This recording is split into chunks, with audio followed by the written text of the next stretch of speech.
રજૂઆત તો ગઈકાલે મુખ્યમંત્રીને પણ કરી હતી, આજે હર્ષ સંઘવીને કરી હતી કે ભાઈ જે મા બાપો ગામડામાં રહેતા હોય, દીકરીઓને શહેરમાં ભણવા મોકલે છે,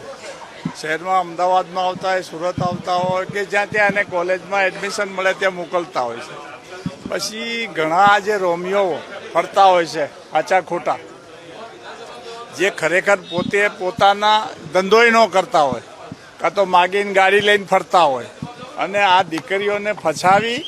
અને જે લગ્ન કરે છે ભગાડીને, એના અનુસંધાનમાં અમે સરકારમાં રજૂઆત કરી. ગઈકાલે મુખ્યમંત્રી ભૂપેન્દ્રભાઈને કરી છે અને આજે ગૃહમંત્રી સાહેબને અને ડેપ્યુટી સીએમને પણ રજૂઆત કરી કે ભાઈ આ મા બાપની સંમતિ લેવી જરૂરી છે. કોઈ પણ દીકરી, જ્યારે દીકરી 20 વર્ષ 25 વર્ષ એને પાળીને મોટી કરી હોય અને પછી ગમે તે